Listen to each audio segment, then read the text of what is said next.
It's not about big contracts or endorsements. It's not about signing bonuses or incentives. It's about a pure love of the sport. It's about high school football, and today, it's about the championship. For St. Francis, Steve Demning is hoping to pass his Gladiators into history. But Unionville's stingy defense would love nothing more than to shut him down. The Class C title game is next.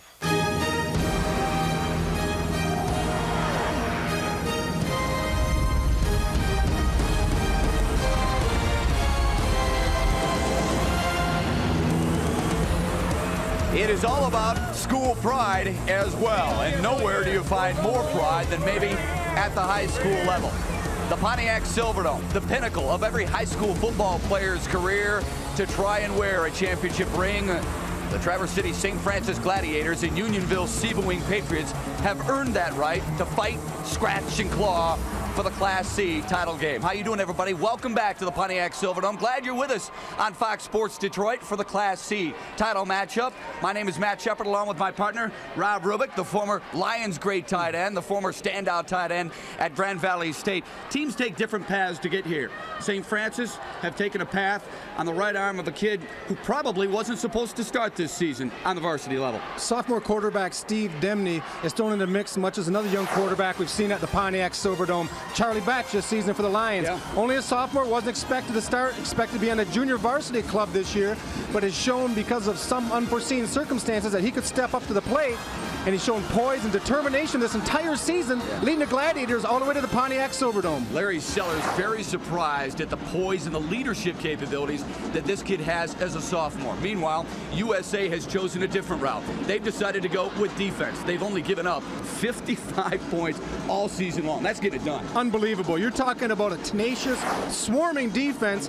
We're going to call the Stellar D, limiting to 55 points in the course of the season. They're led by the Killer Jays, the three linebackers, Justin Martin, along with Joe Heinz, and Nitz also, Joe Nitz. So the three young men have been leading the defense the entire season. Yeah, they're going to be on that sidelines, roaming from sideline to sideline, just like our third member of our broadcast crew, Jamie Samuelson. Jamie? All right, Matt, I'm here with the coach, Joe D'Angelo, who coached in 3 of these games. And, Coach, biggest game of the year for St. Francis, undoubtedly, but maybe the second biggest game, a game they lost earlier this season.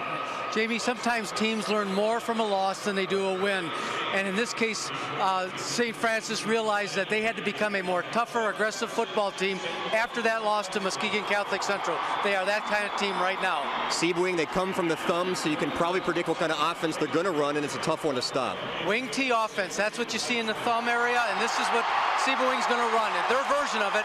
And if you have a hard time finding the ball, don't feel alone. A lot of teams do. We'll be looking for it in the first half. Matt, back up to you. Jamie, thanks. We look forward to yours and the coach's insight throughout our broadcast this evening. St. Francis guns for their first state title since 1992. USA looks for number 1. We got your kickoff and the starting lineups when we come back.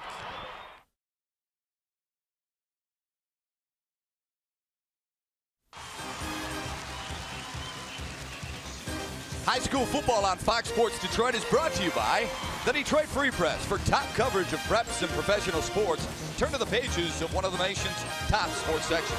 And by Farm Bureau Insurance, proud sponsor of the MHSAA Scholar Athlete Award.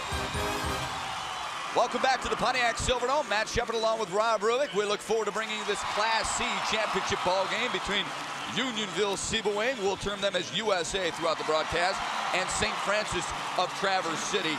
Rob, smaller schools, we got the thumb against the pinky, if you will. You're very familiar with both of them. Well, I live in Lapeer, Matt, and that's the base of the thumb, and the thumb is very proud. I was reading in the Bay City Times that most of the people in the entire thumb area headed down M24 to be here today to support this thumb area team. Traverse City St. Francis also has a huge following as we look across the field, and that's a long 4-hour trip all the way down from Traverse City. But they've been here before. You had the experienced Traverse City team up against the newcomers from USA. Yeah, we'll see if it's worth the trip. They have already enjoyed their stay. They have seen a couple of state champions already get crowned here on Fox Sports Detroit. Fowler in Class D, Harrison in Class A, and now it is Class C time to see who picks up the win here. Unionville won the toss, deferred. St. Francis will receive this afternoon's opening kickoff. St. Francis comes in 11 up and 1 down. USA, a perfect 12-0 record, the best that school has ever boasted in its history.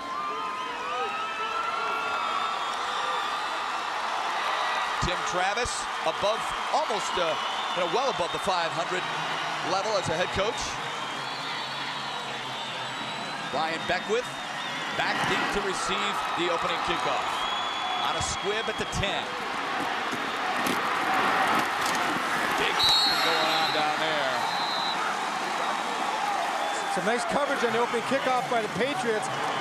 They're coming down with a lot of speed, a lot of tenacity. As I was saying earlier, I think we almost want to call this team the Wolverines today, because everything we've heard about them is that they're a sideline to sideline, from whistle to whistle type of defense. 16-yard return for Beckwith. There's Demney. Rob talked about him in the open.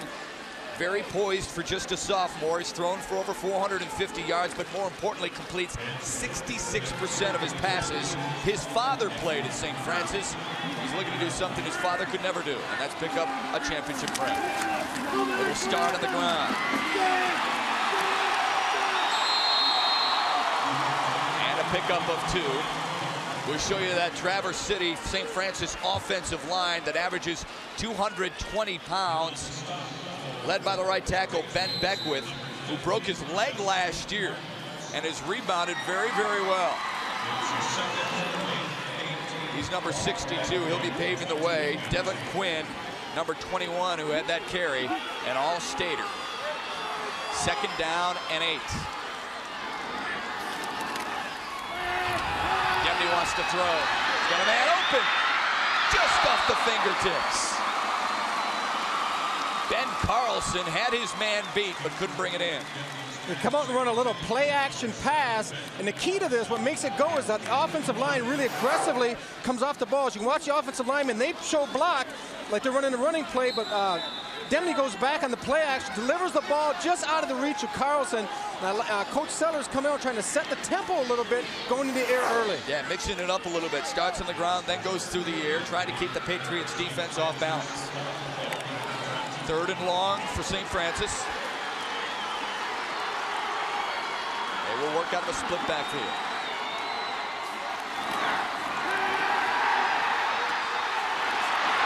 Good coverage downfield. It'll be loud in here. It'll get warm too. USA, a lot of support along with Traverse City. Chuck Arnold dropping Demney after a pickup of 4. It'll be 4th and 8.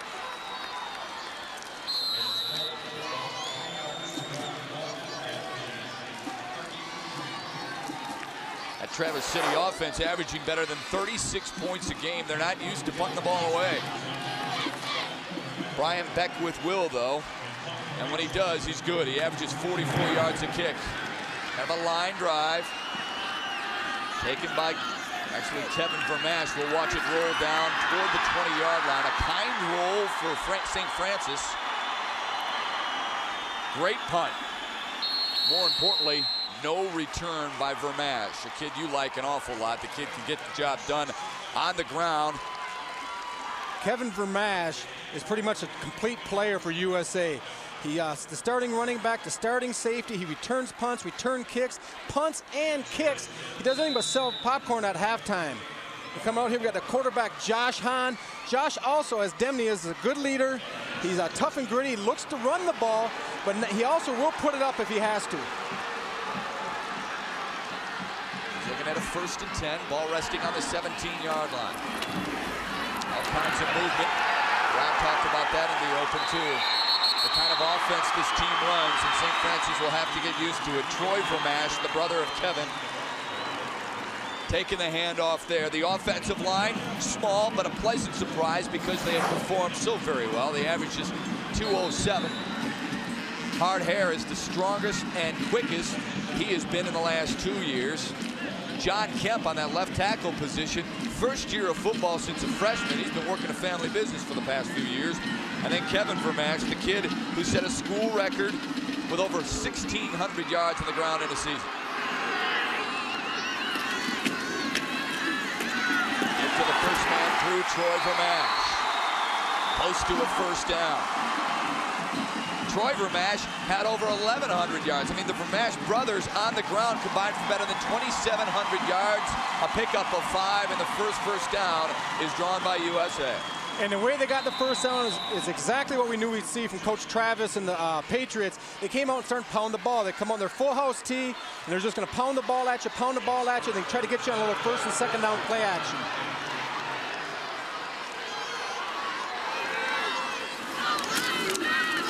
Quick handoff. There's Kevin Vermash. That time St. Francis was able to jump all over him. A defensive line that averages 212 pounds. Paced by Dave Classens at the defensive tackle position. Devin Quinn anchors in the middle as a linebacker. And Tim Wolf, 18 tackles in the semifinals win over Muskegon Catholic. He was huge.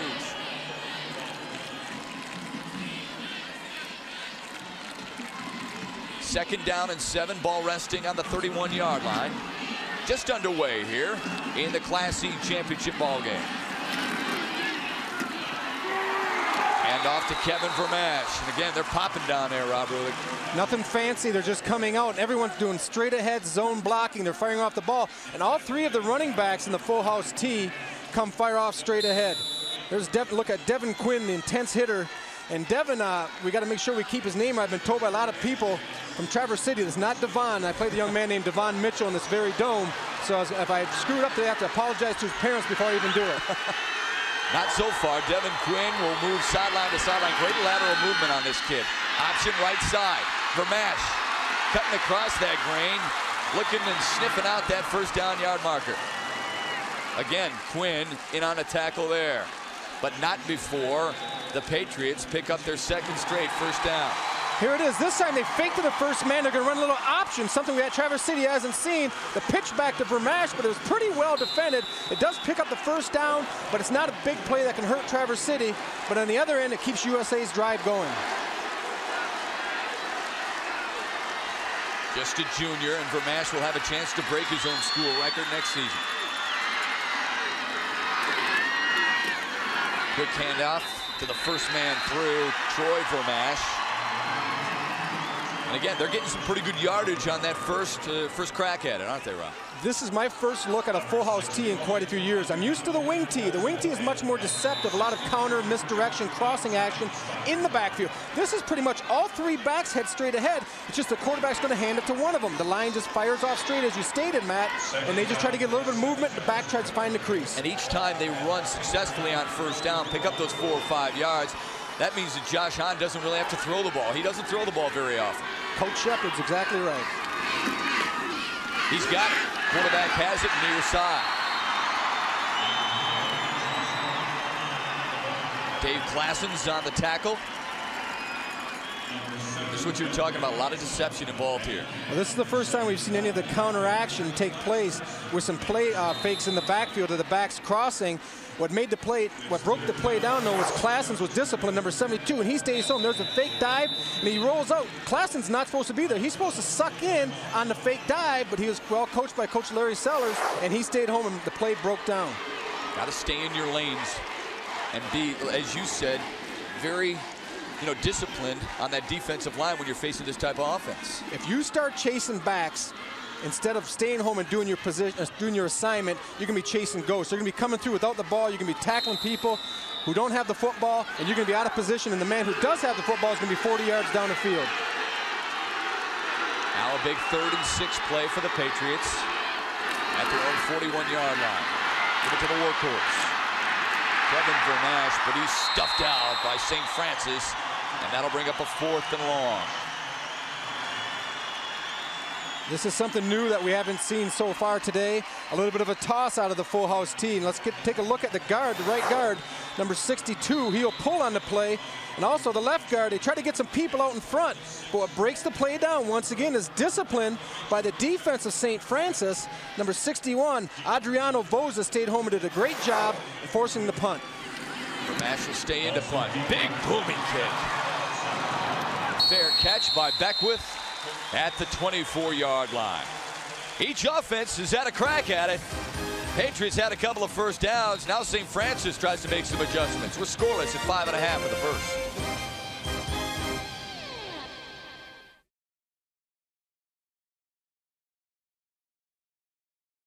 Tune in every night for Fox Sports News Primetime. All the scores, all the highlights, and all the breaking stories.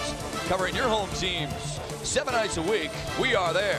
Fox Sports News Primetime tonight after the games on Fox Sports Detroit.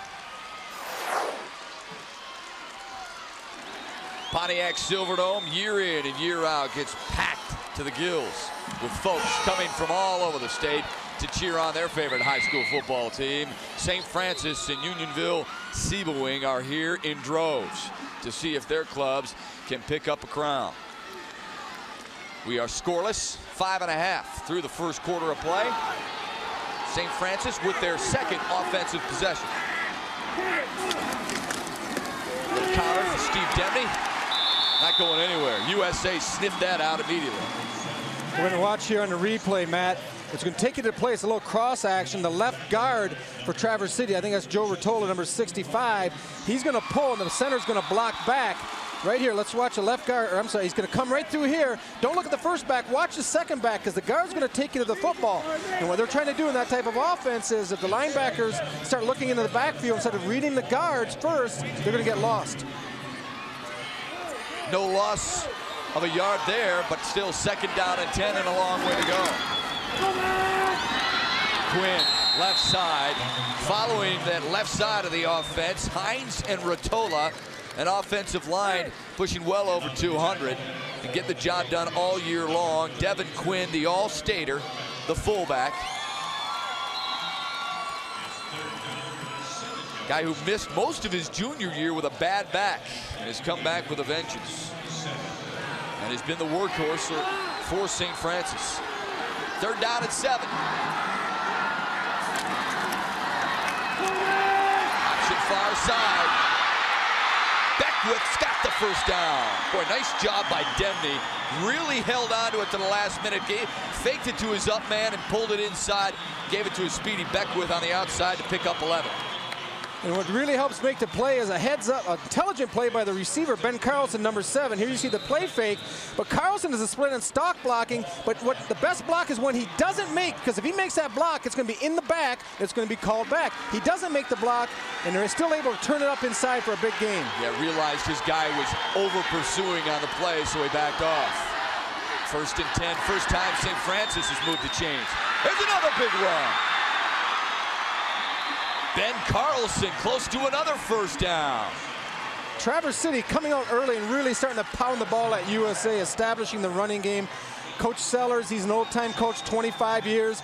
This is nothing but giving it to the second back through a good some good blocking inside by Adriano Voza, number 61. That opens up the hole, and they're going to test USA.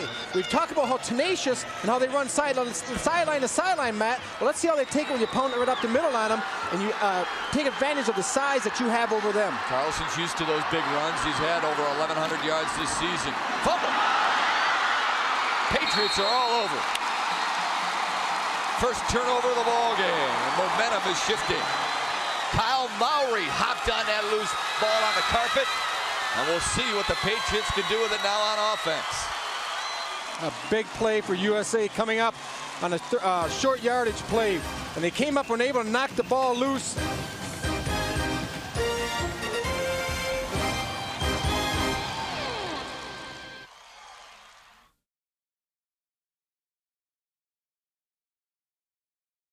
Scoreless late in the first, but USA gets the first big turnover of the ball game. And we talked about the Killer Jays in pregame. Justin Martin's number 50 and Joe Steckel, number 56. Both linebackers, they see the hole, they step up in it, and they really put a nice lick on Devin Quinn, popping the ball loose, and Mowry, Johnny on the spot.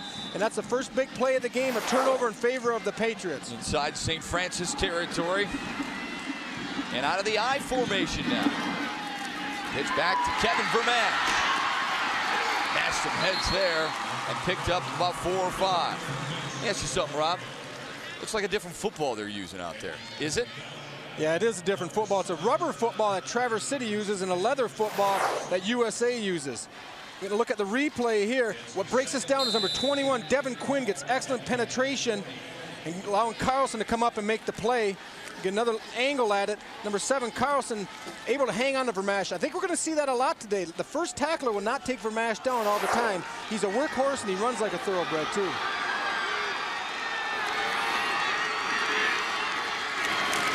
Second down play. They'll go to the air. First throw of the ball game for the Patriots, and it's incomplete. Well, trying to soften up this St. Francis defense a little bit. They're struggling running the ball right now, trying to go sideline to sideline, so they come out on second down with the play action. Talking to Coach Travis before the game, his whole philosophy is if he's going to throw the ball, he's going to throw on first and second down, not third down. I said, are you comfortable throwing the ball, Coach? He said, not really. We prefer not to, and if we do, it's going to be early in the series. Joe Rotola had pretty good penetration there, actually got a piece of Josh Hahn's throwing motion, and maybe that's why it went so far wide. Now he's in a passing situation at 3rd and long. This is what he didn't want to get into. When you're a running team of full house T, you don't want to have to set up in a formation you're not comfortable with, and we see him coming in a pro set out of the eye.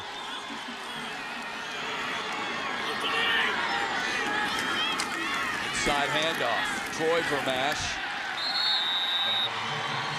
Well shy of the first down. I like his philosophy here. A lot of coaches don't do this. It's 3rd down and 8, but he's in 4-down territory. He realizes he has 2 downs to pick up. He doesn't have to throw.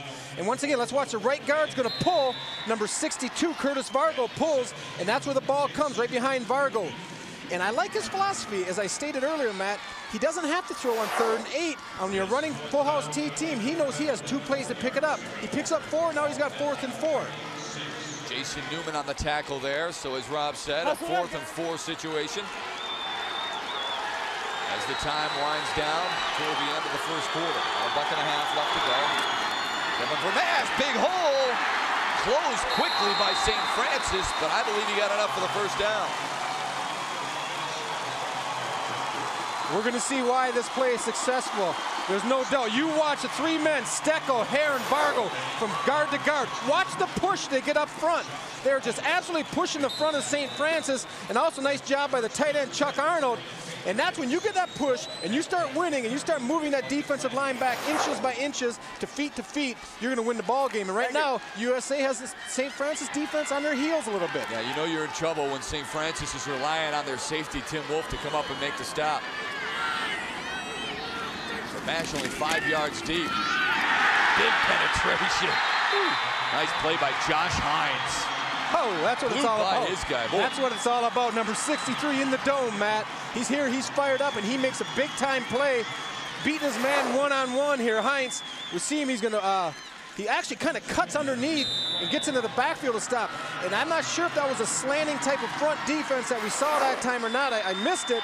But if they're starting to slant a little bit, you do that sometimes to counter if you're starting to get pushed off the ball. You like that helmet? Look at all the blue and the scraps. Spielman to be proud of that one there. Absolutely. All he needs is a tad of blood, and he'll have that by the end of the game, I'm sure. Quick slant in route, and Carlson was there to knock it away. Good job by the D-back. It's a good job by the D-back, but I think calling that a quick slant, you're being very generous. We're going to get a wide look at this. He kind of looks like he has a little bit of a rotor tiller here. Number 87, Justin Nitz. He runs a slant, but he takes off from the line, and maybe the way the play is designed, he came off just kind of chopping his feet a little bit, and then he went. But the ball was actually catchable. As a former guy who catches passes, you like that a little bit closer to home, because when you're laid out like that, you got a chance to get popped. I'll tell you, if he hangs you out to dry, the quarterback's not going to be on your Christmas list very long.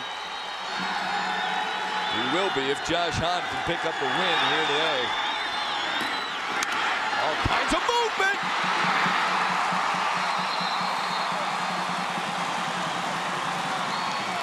Nathan Golke, big play, big hole left side, give him 13 and move those yard markers. Well, shame on the linebacking core of St. Francis here, because here you see the big fellas, the guards pulling, also the tackle, Kine and Vargo. It's a counter tray with the wing running the ball. We see this a lot.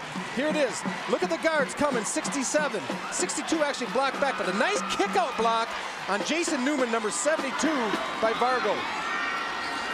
Patriots are moving the ball well. Scott Demney will keep it.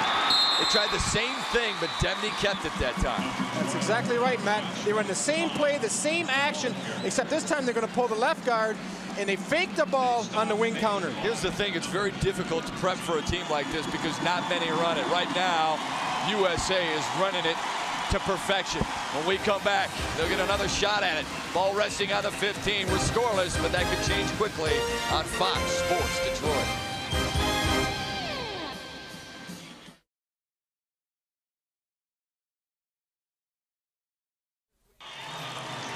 Travis, as we start the second quarter of play in this Class C championship game. USA driving on St. Francis. Tim Travis, the head coach of Unionville-Sebewaing, a guy who has got 15 guys on the team who are seniors, has 5 straight winning seasons, and what a thrill it is for his club to be at this point. They have never been at this point. As a matter of fact, they've never been past the first round until this year.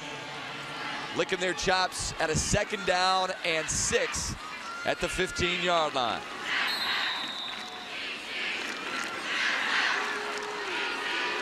St. Francis got 8 guys in a box. They're daring him to throw the football. And we're seeing the philosophy of the full house tee coming plainly into view in this entire drive. Although I'm going to have to cut my thought short because we're going a little bit of a hurry-up offense here. I'm going to send it back, Matt. 3rd and short. Second man through is Kevin Vermash, and he's close to another first down. There's the first quarter stats. You see pretty even on the ground. Nobody's gained any ground through the air, and USA has really been able to control the football so far. Good enough for the first down, and now it'll be 1st and goal from the 9.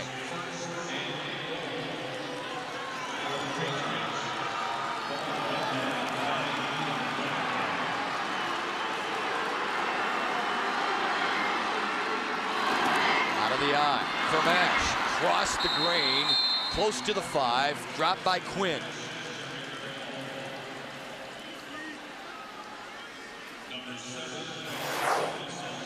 Once again, they're just doing the power football, faking it to the first back, the second back following. A nice cutback by Vermash, seeing that the initial hole was clogged, and that just comes from experience and being the man that's going to carry the ball time after time through the course of a season. And we have to remember that Kevin Vermash is only a junior. Great baseball and basketball player. As a matter of fact, Coach Travis says his best sport is baseball. Fake to him. Demney keeps it left side. Inside that 5-yard line, Jason Newman dropped him there. Well, this is going to be a crucial play, a 3rd down and 4. And I'm not sure how good the kicking game of USA is. The block down, a good job. This time they fake it to the second back, Vermash, and Hahn keeping the ball, but Hahn is slightly undersized, only 165 pounds, so he's going to have a hard time pounding it in. Josh Hahn is a guy who, Tim Travis, he loves his guts, loves the way he controls himself. That time he threw it back across the grain where no one was. That's a dangerous pass. If you want to get rid of it, that's a dangerous place to go with it. Well, what Hahn wanted to do, he's trying to hit the back, leaking out of the backfield, number 40. He stumbles, as you can see. Now he decides to do the throwback. He knows he has a secondary receiver to the backside, the tight end, Justin Nitz. The play broke down. That could be a turf monster. You just call that a turf monster when you're running and you're not used to playing on this surface. Sometimes he can grab right a hold and pull you down. Problem with something like that, though, is you got a defender backside who's staying home and picks that pass off. He could, walk backwards to the end zone. They will not go for a short field goal. On 4th and goal, they'll go for it. Kevin Vermash. Wide side, can't get that corner, though. Beckwith came up and gave him a pop at the 2. Well, what happens this time, you're coming all the way down the field, you run an off tackle, a little bit of option, you got 4th down and 4, and you're going to try a toss sweep with your number 1 running back, Vermash. But the play breaks down because the great lateral movement side to side of Beckwith, number 32. He will not be blocked. He strings it out and knocks Vermash out of bounds. Boy, does a nice job getting to the runner. Vermash just trying to turn that corner. If he turns that corner, he gets a chance to lunge with the football over the goal line, and you could be looking at 6. Instead, St. Francis will take over their 3rd possession. Last time they had it, they fumbled. Big hole! Well, that got him out of some danger, didn't it? Carlson, biggest gainer of the afternoon for him. Troy Vermash in on a stop. And the biggest part about this play as a coach right now, as we see Carlson coming through the open hole, but as a coach, Matt, now it kind of changes your whole concept in this drive. When you're on your 2-yard line, you're just trying to survive. You're trying to get 4 or 5 yards and then maybe have to be forced to punt. You want field position. Now you have the first down. Now you can start to open things up a little bit more. And maybe they throw the football a little bit from here. A lot of popping going on there, and the Patriots do a darn good job of gang tackling. Demney kept it that time.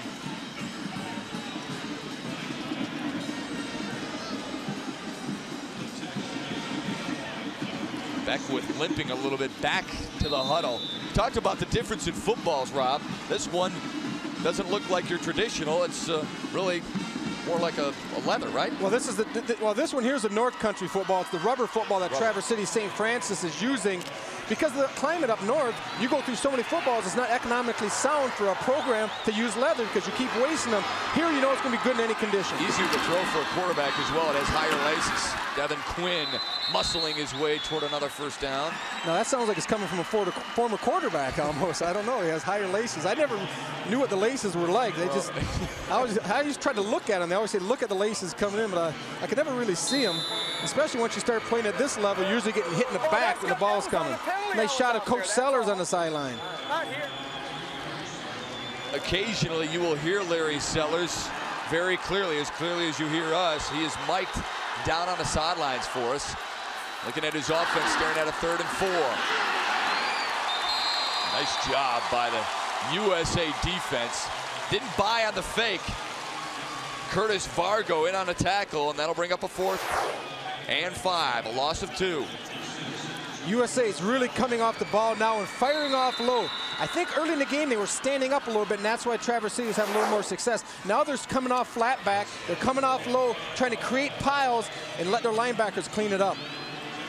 Kevin Vermash will stand right around midfield to receive this punt. Low punt, or low snap. Good job by to get away to Vermash inside St. Francis territory. Beckwith did a nice job to handle it. Didn't get off his best punt, but he gets it and gives his team a little breathing room. When we come back, the Patriots take aim again. They came up short last time. They'll try and change things now.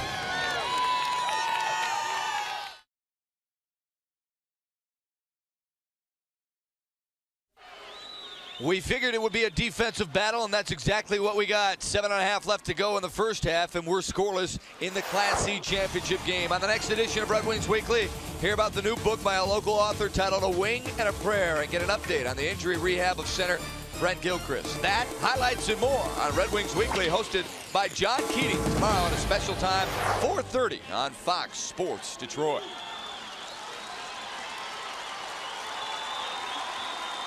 USA cheering section, some of them on their feet as they hope their Patriots can take it in this trip down. Last time they were snuffed out at the 2. They take aim again. Scoreless, 7.5 left to go in the first half. Counter play. Vermash outside and tripped up. Good job by Ben Carlson, but Troy Vermash with a big gainer. This time Traverse City got sucked in by the backfield. We watched the back, Kevin Vermash, take off the right along with the quarterback, but the running back Troy Vermash comes underneath on a little inside trap. The fullback trap is the bread and butter. We'll get another look at it here. Let's watch the right guard, number 62 for Sebewaing pulls, and that's that's Curtis Vargo, did a nice job. Troy Vermash was about a step away from breaking that going the distance. Yeah, he had one more to go. Carlson with plenty of speed to make it up. They're about a half a yard short, but no problem there for the Patriots. Obviously just a second down play. And this is a play that, you know, an offense loves to have. I mean, you can open it up if you want. I know they don't throw the football a whole lot, but you can do a whole bunch of different stuff here and get away with it. When I looked at the stats, both teams run the ball about 90% of the time and throw it about 10% of the time.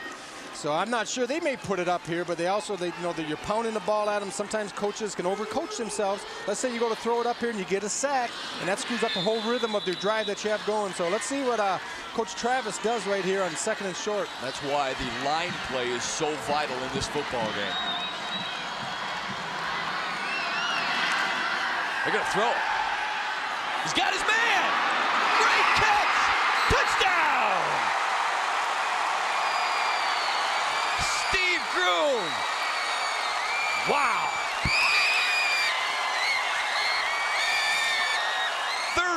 yards, and the Patriots draw first blood.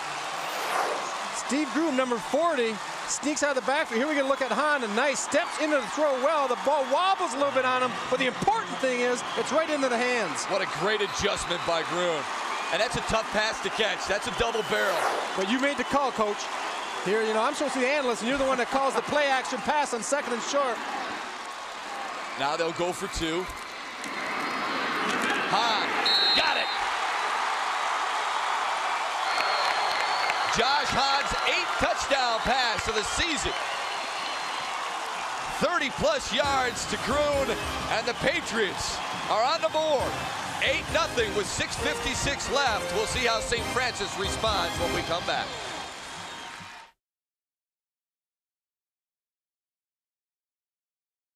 USA on top 8-0, maybe pulling one out that not a whole lot of people expected. St. Francis looked like they were playing run all the way. Well, they were playing run on 2nd and short, which sells this. Once again, look at the line come off and show run. Gruen on the left side of your screen, he just takes off the whole way. He's not even stock blocking. Sometimes on a play like that, you come out and show like you're going to block and then take off. He just turned on the jets from the get-go, and someone, I think it might have been Ben Carlson, got caught peeking in the backfield just a little bit for the St. Francis Gladiators. Next thing you know, you're down 6-0. Just 2 plays, 41 yards, a little more than 30 seconds, and USA is on top. Brian Beckwith back deep to receive the kickoff for St. Francis. St. Francis got to be wondering what they got to do to put a little jolt into their offense. This is an offense that averages 36.5 points per game. So far, they've been shut out through a quarter and a half. Upman takes it. Tim Wolf doing a pretty good job, breaking some tackles. It's on the carpet. I think USA got that bad boy back. No, St. Francis did. No, USA. No, USA did. Everyone was cheering because the ref pointed towards St. Francis, and then USA was cheering, and I thought, what are you so happy about? Guess we before anybody else did. Guess we covered the fumble. The same man who just scored the touchdown, Gruen, number 40. This looks like the Lions game from yesterday. The officials pointing one way and then pointing back the other way. Nice job by Wolf, too. Excellent run, and this was a shame on the end of a nice run like this. A lot of times is when something bad can happen, trying to get the extra yard, and the coach will never, ever blame a young man for that. With Joe Steckel knocking the ball loose. But what a fine return, and it's a shame that it has to end on such a disappointing note. But there's Steckel, 56, knocking the ball loose. Yeah, how many times have you seen it where a guy looks for extra yardage and unfortunately turns it over? Near side, first flag of the afternoon. Usually where holding takes place. 5-yard pickup by Josh Hahn. White captain. We have a hold. Yeah. Let's go down to Robert Adams, our referee. Take it back. 10 yards. 10 yards. Right that spot. Got a holding. 10 yards. So pushing back into Patriot territory with that miscue. Well, the bad holding on the offense. 10-yard penalty. Still first down. Number 47. 4-7. Well, the bad news about that is you get a 10-yard penalty. The good news is it's a spot foul, and the hold took place about 3 to 4 yards past the line of scrimmage. It only turns into being about a 7-yard penalty. 1st and 16. Patriots leading 8-0 already. The Mash near side spinning his way toward midfield. Josh Hines in on the tackle.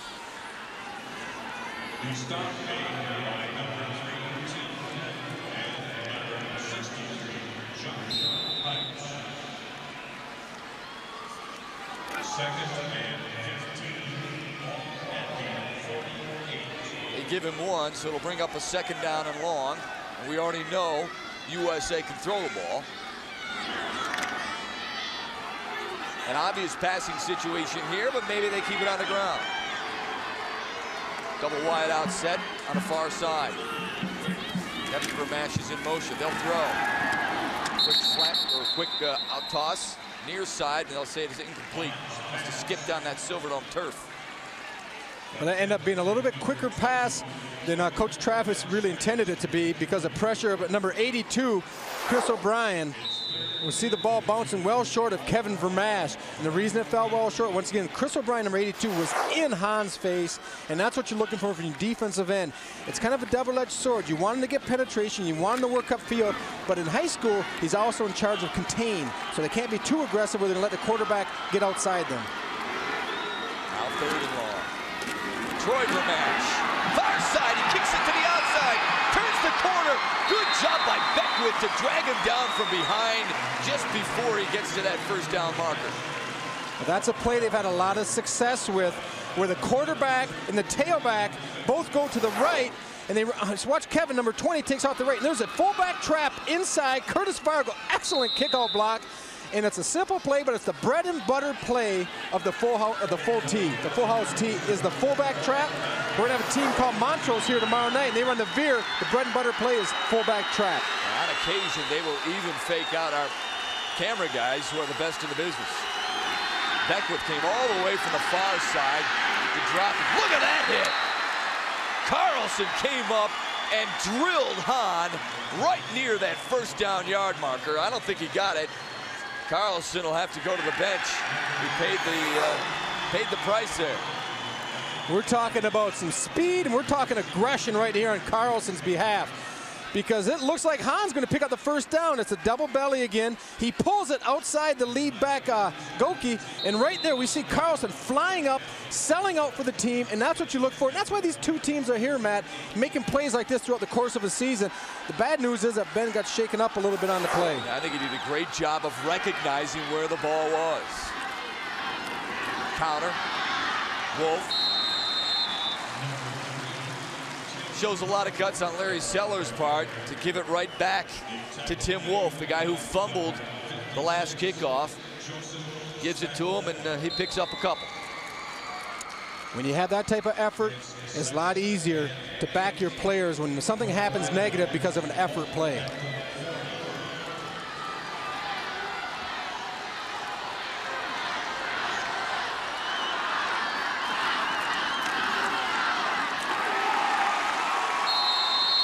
USA snuffing that one out.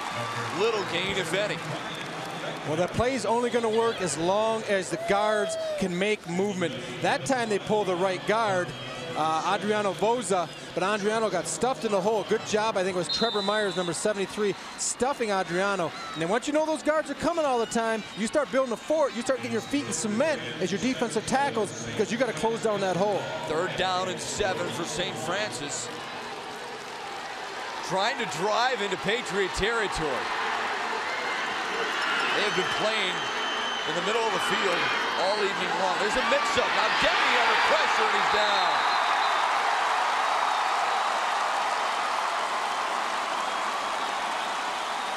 Curtis Vargo, we've talked about USA's defense.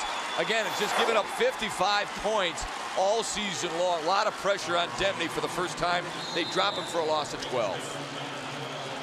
A great job, and that's the quickness that we've seen.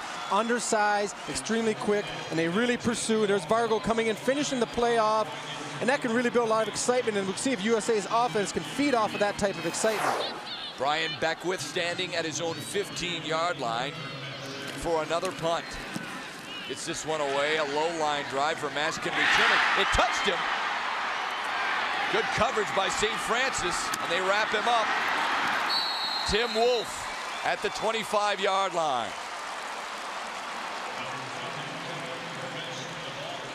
When you have two teams that make it this far in the state, you got Benny replaced. when you have two teams that get here like this, punting is usually the worst part of their game because they don't punt much during the season. Let's go! 40.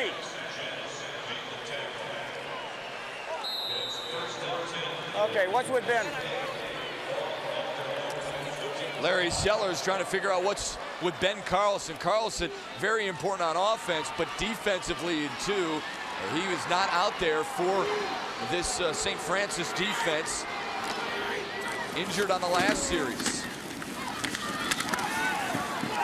Give to the up back. Troy Vermash wrestled to the ground around the 30-yard line. Chris O'Brien in on the tackle.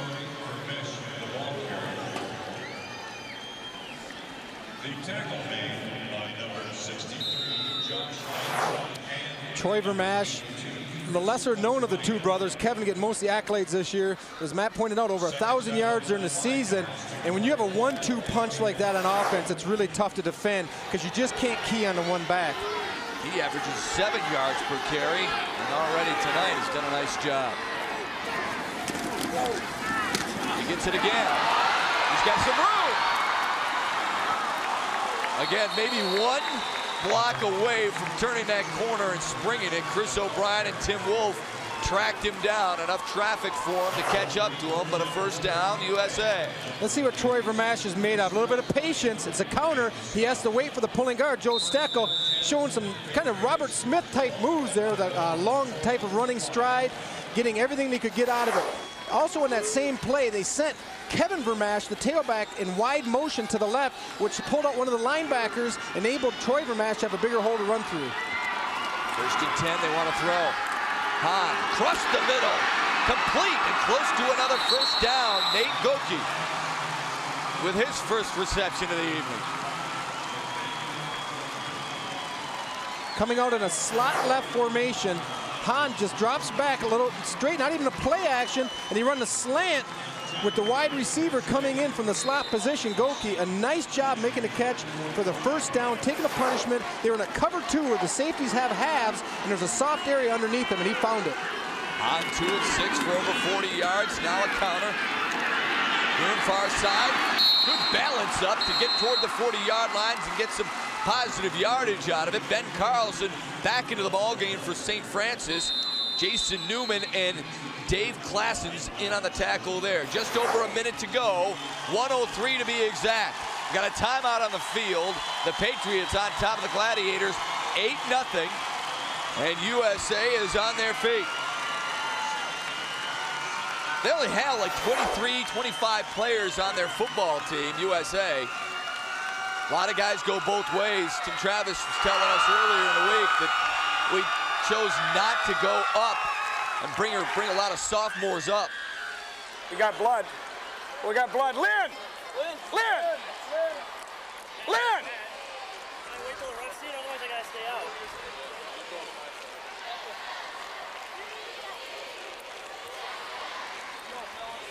Hey, I'm telling you, they have played a perfect half of their football, and they're up 1 score. You stop them on this drive. They can't play better than they played. Boy, great sound on the sideline. Our Fox microphones getting everything that the coaching staff of St. Francis is telling their defense. Yeah, sit on the line of scrimmage. They can't play better. Hurry up. Put it on. Spy. Spy. Color spy. Let's go. Their feeling is that USA is maxed out. But did you hear what Larry Sellers was pointing out? Sit there. Sit on the line of scrimmage. They're starting to chase ghosts. I pointed out early in the game, you start reading Kevin Vermash, and they're going back the other way underneath on the fullback trap with Troy Vermash, and that's what's killing them. Triple wide receiver set for the Patriots. New quarterback going deep to the quarterback, picked off. Beckwith. And dropped immediately. Isaiah Gainford, intended for Josh Hahn, who lined up as a wide receiver, went downfield, and Beckwith was playing center field and knew it all along. Well, they come out with a play action, but St. Francis in the 3-deep zone, Beckwith playing center field in the middle of the field, and he's just sitting back there waiting for someone to come in his area. There's no one in his area, so he drifts over, and that's Hahn, number 12, as a receiver, the quarterback down the field. So that was a new wrinkle for him. Yeah. So St. Francis now has a turnover. We'll see if they can do what USA did with their turnover when they cashed in. They got a longer way to go and less time to do it. Carlson up the middle. Gain of very little as the clock winds down. We're under 50 seconds to go. I think they just want the clock to run here, although as soon as I say that, they take a timeout. They need a play that's going to give them 75 yards. Yeah, but you got to be Larry Sellers has one and what he tells his offensive unit. Pass. Missed the hole. Yeah, to the right. Okay. You say we missed the hole? Where's 3? Yeah, yeah, yeah. Okay, we're going Crusader right. Crusader right. Pitch sweep pass, Benny. Tailback pitch sweep pass. And run the fade. You're going fade. Block right. You're going fade. Block left. Show running. Quiet. All right. Okay. Which way we block? Now you're gonna run tailback pitch sweep right out of the Crusader. Okay. Block right. Then get back on the ball. Everything's on one. Okay. Then we're gonna go pitch sweep left, pass. Hey, fade, coach. Okay. Fade. No. We're running the ball. Okay. Crusader right. Shut up. Quiet down. All right. We're going Crusader right, tailback pitch sweep at 9 drive. Okay. Then back on the ball. Crusader left, halfback pass, fade in the seam. All right, so they got a run and a pass. They've called two plays because of the time constraints. They want to get it done, right? But what they're going to do is they're setting up the second play with the first play. So they're going to run a toss sweep, the first play, and just run the ball. They're going to come back with the identical play the other way, but this time the halfback is going to pass the ball down the field. 2nd down and 8. There's the pitch to Carlson. Cuts it back inside. St. Francis trying to be very patient here. Don't want to rush this play. Yeah, that's right. Now you can see the halfback should be the same looking play, except he's going to throw it down the field. Beckwith is in the backfield, though. This is Beckwith. Wrapped up, gets it away. And they'll call the flag. That could be intentional grounding. Either intentional grounding or eligible receiver because they hit one of the linemen right in the back. Illegal touching by one of the offensive linemen. Good job by Chuck Arnold to stay home. Again, he didn't bite on the pitch sweep. Well, if you're a well-coached team, which USA is if they're here. Illegal touching on the offense. Hey, captain. We're going to watch in the replay when Beckwith lets the ball go. I think it hits right in the back of number 70 or 74 McManus. I'm not sure. He just tries to get rid of the ball, but it's illegal touch because when the offensive lineman can't hit it. Josh Hines. Yeah, you're right. That's Hines that time. Kind of an ill-advised pass, but that's what you get when you have a running back trying to throw the ball down the field. Sellers might have wanted him to sell it just a little bit more, too. It's just hard to do when, like I was stating, when you're a well-coached team with this little bit of time and a half. Your secondary wants to keep everything in front of them no matter what. Let the linebacker stop the toss sweep. You don't worry about that. You keep the receivers in front of you.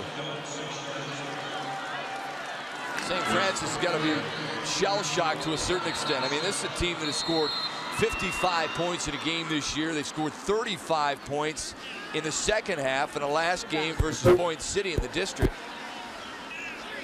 I mean, they're used to putting up points and putting them up quickly. Right now, they're getting shut out with 18 seconds left to go in the first half of play. Carlson. Nice gainer on the ground. But USA will give them that all day long, especially with the clock winding down. St. Francis late with their timeout, but they take it with just 2 ticks left to go in this first half of play.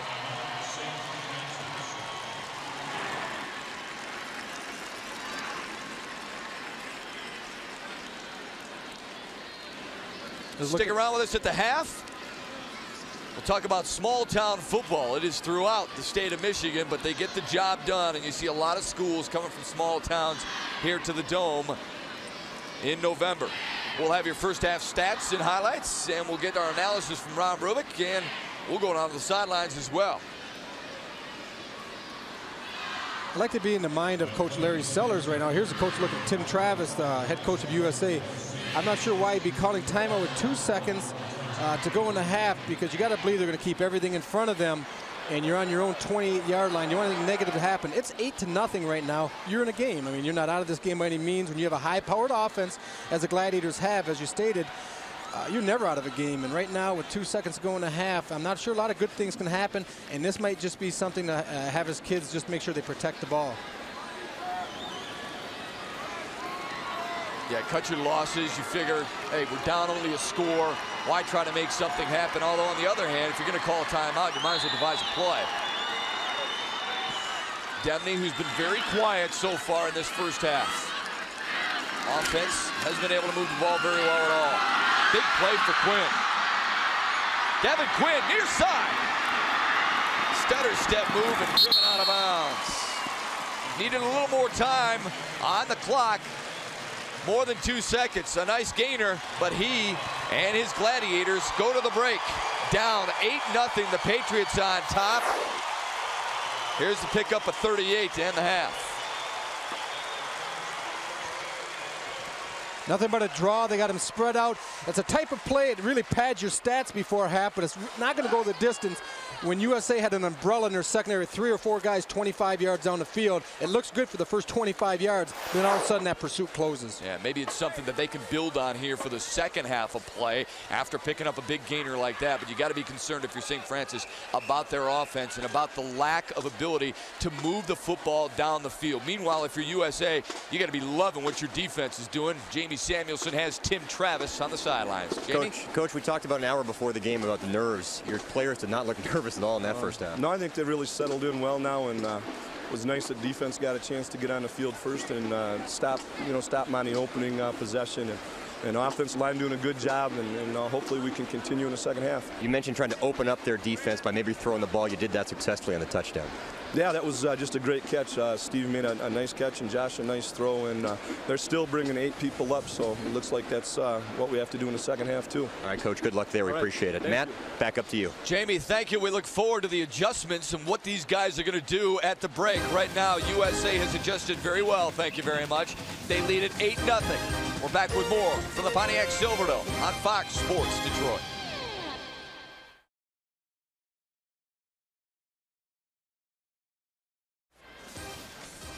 USA leads it at the break, 8-0 in the Class C state championship ball game back at the Silverdome. Matt Shepard along with Rob Rubik.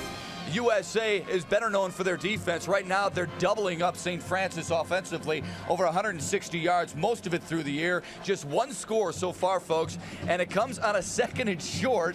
Nice pitch and catch. And you called it, Matt. There's a little play-action pass on 2nd down and short. We're going to have a look at it here. Nothing fancy, just a little off the play action. An excellent throw and a great catch to finish it by Gruen for the touchdown. Josh Hahn, just 2 completions. That big one, obviously getting on the board, but the story here is defense, folks. Defense is named this game. It's what USA brings to the table. Look at that. We talked about a swarming defense. Not 1, but 2 linebackers in on the hit, allowing Mulry to get the fumble. Here it is again. This little defense on Traverse City's part. Some penetration by Heinz. Yeah, we're having it on both sides of the field. Turnovers usually a key in a ball game. USA has taken advantage of theirs. St. Francis not of theirs. Here's their pick. Ben Beckwith sitting back in the middle of the field. A nice job just playing center field. Gets the interception, stops the drive of USA, and helps keep St. Francis close. What jumps out at you at the stat sheet? Obviously, Traverse City unable to throw the ball, and really they've been limited running as well. Yeah, the stats are fairly close, but I think they're a little deceptive, as you stated. What really jumps out is look at the time of possession, 14.5 minutes, 9.5 minutes. And that's what Traverse City, one of the keys for Larry Sellers was to control the football. Right now, he's not. Again, Larry Sellers' ball club is used to controlling football games. They are used to scoring points. 36.5 per game. That is not the case so far. Will they have an answer? What adjustments will they make at the half? We'll find out when we come back for second half action for the Class C state title tilt on Fox Sports Detroit.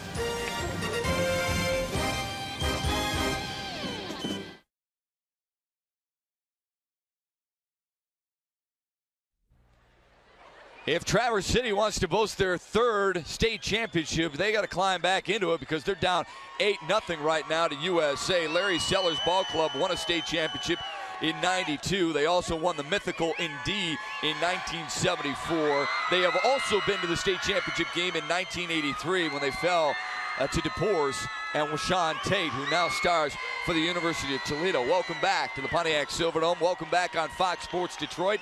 Matt Shepard along with former Lion tight end great Rob Rubik. They are out in full force. They are loving their teams, both these schools, well supported by their communities. Traverse City, you know where they are. They're in the pinky. Michigan is so easy to show everybody. You stick out your hand. They're up in that pinky area. More than 15,000 strong. 291 folks in that St. Francis High School. 13 appearances in the playoffs. And again, they have 1 championship along with that mythical Class D title in 1974. Unionville-Sebewaing has never been at this point in their football season. It is the first time they're playing for a state title, although it is the third time they have qualified for the postseason. Just 340 kids attending that school, more than 1,900 strong in the city. Sure looks like just about everybody is here to welcome their Patriots in that Thumb area. They're hoping to get things done, and of course, they're smart people there. They know where to watch this ball game. They're probably taping it back home, and we're hoping they're enjoying it as much at home as we are bringing it to you here on Fox Sports Detroit. Again, the Class B final coming up after this one. And you know, the road to the finals, Rob Rubik, is so difficult, man. It is so challenging, so testing, and St. Francis beat a Forest Park team and a Muskegon Catholic Central team that was very, very tough. This is a Muskegon Catholic Central team that beat them the first game of the year, handedly 28-7. But as Coach Sellers pointed out, he goes, we were puppies then, we grew up, and now we got a little bit more of a bite to us. And they came out and he said we played our best game of the year, knocking off Catholic Central. Yeah, USA had the same type road and have come up big, of course. Meanwhile, a wrap-up of what has taken place today. Fowler, a 26-8 knockout winner over North Dickinson from Iron Mountain. And Harrison picks up their 9th state championship, 2nd in a row, by beating Hudsonville 35-13. Dave Pacey, 3 touchdown passes and a touchdown run as the quarterback for the Hawks of Harrison. What kind of adjustments do these two teams make now? Jamie Samuelson is with St. Francis head coach Larry Serra. Coach, you said before the game you had to be able to drive on them, something you weren't able to do in the first half. What are you going to do in the second half? Make some adjustments. We made some adjustments. We think we got things figured out so that we will be able to drive the ball. We're going to have to drive the ball because we haven't had it enough in the first half. We have to play tougher defensively and then move the ball on offense. Great. Good luck in the second half. We appreciate it, Coach. Thank you very much. All right, Matt, we'll send it back. All right, Jamie, so St. Francis needs some things to go their way here in the second half of play. Larry Sellers, as we said, well aware of what needs to get done in the postseason. I misspoke earlier when I said Washawn Tate played for DePorres. It was losing in the finals to Bishop Gallagher. And Washawn Tate, of course, played for Bishop Gallagher. So the Patriots now will get the chance to strike first again, Rob, because they'll get the ball here first in the second half. I think if you were in the locker room, if you were a little fly in the wall, you hear every cliche in the book. I think the biggest one you're going to hear is both coaches are going to tell their squads it's 0-0 right now. This is a whole new game, a whole new half. Coach Seller, you know, he's not too fancy. He just said what we got to do. We got to move the ball and we got to stop the ball. It's a simple game, football. Sometimes we overcomplicate it. What is complicated, no doubt, for St. Francis now, though, Rob, is the fact that they haven't been able to move the ball very well. 84 yards on the ground, and that's it. But they haven't had the ball. We looked at their time of possession. 9 minutes when you have the ball an entire half. That means your defense isn't getting the job done. They need to get the ball back for you sooner and not let the other team control it. Kevin Vermash standing alone at his own 5-yard line to return the punt, or the kick, I should say. Averages better than 29 yards per return. We talked about how teams get to this tournament. St. Francis isn't used to being down. So it'll be interesting to see how their kids respond. Our third quarter action is underway. Vermash gobbles it up at the 10. Got a bit of a hole far side. Up past the 30-yard line. Pretty solid return of 23. Max Janis in on the tackle for St. Francis. It's 1st and 10, USA. Ball at the 31. I think you're going to see USA come out here pretty much what they did in the first half. They did a pretty good job moving the ball. You can see once again maybe play action on 1st and 2nd down and try to sustain their drive with some big plays infused into it with the play action. Out running it with Kevin Vermash. Stuck hard by number 3, Tim Wolf. You know, I give USA a lot of credit. A lot of these guys haven't even seen the Silverdome. I'm talking TV or anything like that. And they're performing very, very well. Looking at Kevin Vermash, this could be a huge loss. Oh, right there, you can see his right ankle get rolled under him a little bit. Great camera work by the fellas downstairs. Kevin's right ankle, as he plants, he gets hit right there, boom, and it just rolls. Right there, ooh. Tim Wolf pounds him. and that's the turf. These kids aren't used to it, and that's always my the big downfall with AstroTurf is on grass. Sometimes if you plant how you shouldn't plant, the grass will tear. On turf, it's not the grass. So hopefully it's just a minor injury. But Kevin Vermash. Yeah, I don't know if it's his leg or not, but watch the end right there on the back. Almost pretty close. They could have called a spearing if they wanted to. Josh Hines delivering that blow, and now Vermash will walk off under his own power. This is a guy that is very close to Coach Tim Travis's heart. Travis saw him play in Little League and knew he was going to be a player all along. He's got a bit of a headache. He may have gotten a stinger in the shoulder. We'll see. Jamie Samuelson will pounce on that and see what happened there. Well, you could pick a lot of injuries on that one. I thought he rolled his ankle when I saw the replay. He hits his head. He also gets hit in the back, so I think he pretty much took a whooping on that one play. But knowing Kevin Vermash, we're going to see him back in soon. Still plenty of threats in that backfield. And again, Hines is late on the tackle. He's rolling over as Troy Vermash comes close to picking up the first down. He's maybe a yard shy. Traverse City has got to be very careful now because that's 2 plays in a row. Hines has come over. What we're going to see here is a fullback trap. He gets on the hip. It's nothing fancy, but it's their bread and butter play. Steckel leading. And once again, you see Hines rolling over late. I would like to see the officials at this point maybe talk to Hines and warn him that we better be careful. Guys get excited. It's not malicious. It's just a lot of excitement in a championship game coming out, and sometimes in some negative ways. Kevin Vermash is right back into the ball game, and he'll carry it. And Quinn stuffs him right at the line of scrimmage. Vermash strong enough to bull his way toward that first down yard marker. They give him forward progress, they'll give him a first down, and they do. First drives of halves are a lot of times uses tempo setters.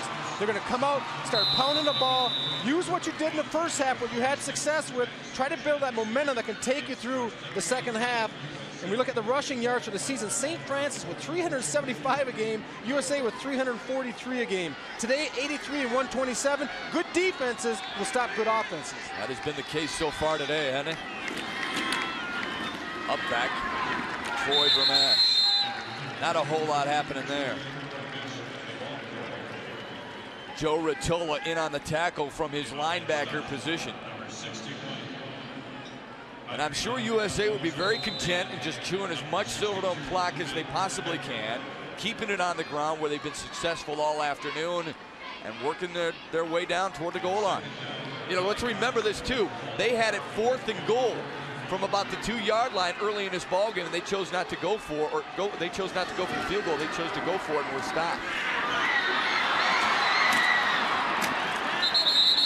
Josh Hahn tried to turn the corner and he got popped. Chris O'Brien delivered the lick there, and Tim Wolf came up for support. We've seen USA run the full complement of plays out of the full house tee. They've been having success running the little fullback trap.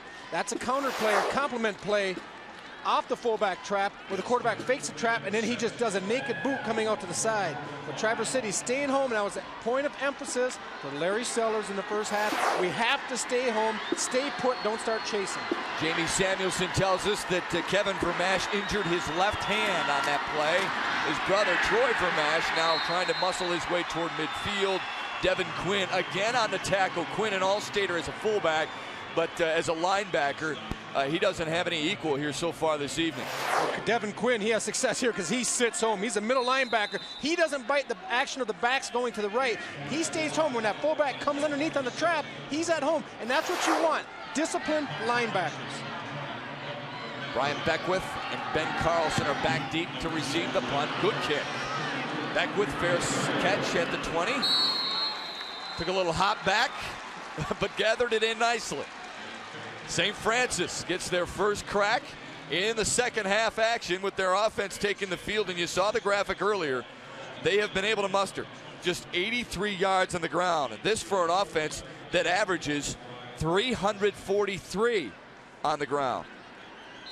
They are not a passing team. As a matter of fact, Steve Demney only averages 38 yards per game through the air. He is very accurate, but they don't like to put it up very often. They have not today. Split backfield. Quinn. That play is a play that can set up another play. They just give it to Quinn on the fullback dive.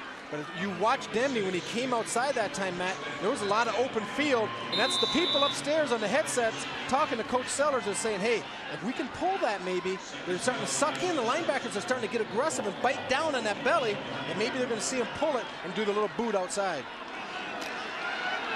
How much can you read from the second half about what kind of adjustments coaching staffs make? Watch the scoreboard.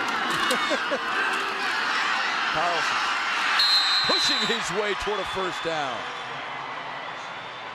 Justin Martins, Joe Stuckel in on the play.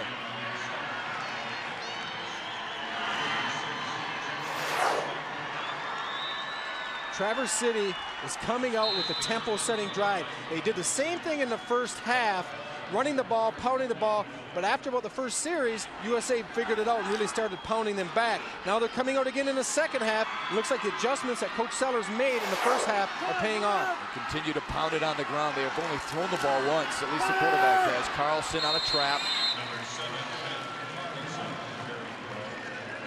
Maybe a pickup of about 3 there. And I got caught. I got caught not paying attention. I didn't watch the guards, which I do on every play. I watched the quarterback, and then I saw the fullback come through, and I'm watching Quinn. I'm thinking a 5-yard gain. He doesn't have the ball, and that's what happens if you don't watch the guards, because they will take it to the ball, and that's what happens sometimes to the linebackers who do the same thing. Tim Travis is glad his defense was watching the ball. You see the play selection there. They've only thrown the ball once. Demney has thrown it once. Beckwood tried to throw it toward the end of the first half as Carlson picks up another first down. So St. Francis has done something right, whether it's at the line of scrimmage and they're blocking, or maybe the backs are hitting the corners quicker, but they only had 3 first downs in the first half. Already in the second half, they have 2. We're going to see here, they know this time he pulls it and he gives it to the second back going wide. And look at the linebackers, they all get sucked down in for USA, and it opens it up. And what Carlson does in the end of this play, we're going to see a nice little move. He puts on number 87, I think it's Justin Nitz here, and Justin gets nothing but air. We've seen Barry do that a few times in this same palace here, the dome. Carlson takes a shot but holds on to the ball and picks up about 4. Todd Wolfson with a shot at him. And so what is it, Rob? Do you think St. Francis has done a better job on the offensive line? Or are the backs carrying out their fakes better? No one faked there. Good stick. And I'm not really sure, Matt. It just may have been some miscommunication or some wrong assignments inside with the offensive line. USA does give you some multiple fronts. They're doing some 5-2, but also some 5-3, and even some 6-2, some split 6. So they're giving some problems, but Traverse City has to maybe start zone blocking to pick that up. 2nd down and 7. Ball inching its way toward midfield. St. Francis hasn't had the greatest field position. Beckwith, another first down. 3 straight first downs as Troy Vermash comes up to make the stop. Let's look at the USA defense after this play. Sometimes what happens after a play is just as critical as what happens during the play. Granted, they gained 10 yards, but if you watch the play after, this is just the belly series, giving it to the second back. We've seen it all day. Carlson leading through the hole. But I watch U.S. players after the play, and they got their hands on their hips right now. They're sucking air a little bit. These kids are used to playing outside in the elements. You know, it's been 40, although we've had a nice fall, it's still been 40 to 50 degrees. They're getting a little tired. This has been a long drive. And Tim Travis doesn't have a whole lot of guys on that bench to replace the guys who are on the field. Quinn dumped after a pickup of 2. You still like what St. Francis is doing, though. They continue to pound it inside between the tackles. It's what they do. You don't get to the state finals and all of a sudden try to change everything that you do. You run the belly series, they run the belly series. That time Maury from his linebacker position, he just steps up. He gets a quick read and makes the play. But you have to dance with the one you brought. And what brought them here is running the belly series and the full house tee. They have equaled the number of first downs they had the entire first half. Fumble! Boy, Wolf was fortunate there. Tim Wolf is the guy who put it on the ground in the first half. returning a kickoff, muscling for extra yardage. Here, it bounced out but popped right back up to him. Maybe it's that rubber ball, Rob. It is, but what hurts here is you've been setting this play up. Your whole philosophy, when you run in the belly, you're giving it, and then when you run the counter off it, you got to have some return on your play. But by the ball being fumbled, because Boza had a nice kick-out block, but the ball being fumbled really sets up, a 3rd and long where something was there if you could have cut it up inside. Give Tim Wolf credit. That was not his fault. Demney put it on his left thigh pad. Got some movement on that front of the line. Another fumble. No flag. I thought somebody jumped early, but there is a ball loose. Tim Travis obviously pointing in favor of USA. And a flag was thrown. No, I think that was just a marker. Wait till the snap. Just before the snap, before you go.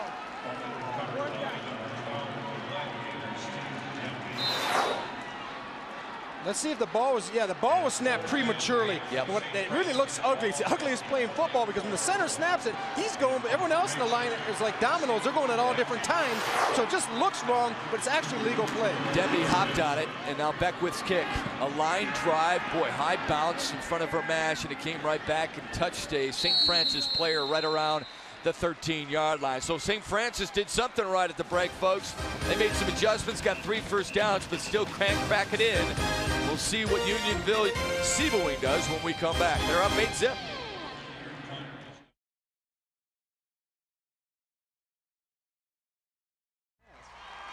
Unionville-Sebewaing excited about their Patriots, who are 12-0 coming into this ball game and now lead it 8-zip.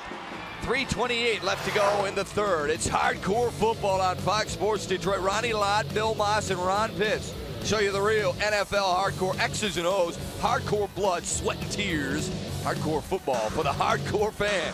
It's hardcore football Tuesday nights at 8 on Fox Sports Detroit. You played against Ronnie Lott, didn't you? Yeah, I made him all pro every year. That was easy to do because he was as good as he got as far as the safety was concerned. He could cover me, never break his back pedal. Cover you long distance, huh? Inside handoff for the Patriots, who continue to pound the ball as well. So if you're Larry Sellers, are you somewhat encouraged about what your offense has done, at least so far in the second half, despite still getting shut out? You're encouraged, but you're also frustrated at the same point. You did what you set out to do at halftime. You started picking up yards. You moved the ball, picked up a couple 3 first downs. But then you have some mental breakdowns. The bad handoff, that's just Demney not getting a good grip, giving it to Wolf, causing the fumble, a play that you worked so long by running plays previous to it to set it up so you'd have success. So then you end up punting the ball. So it's really frustrating for a coach.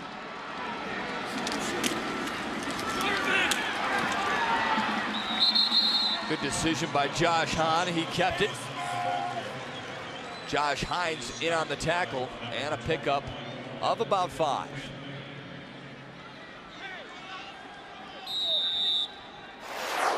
This is an important series for St. Francis, too. We got 3rd down and 2.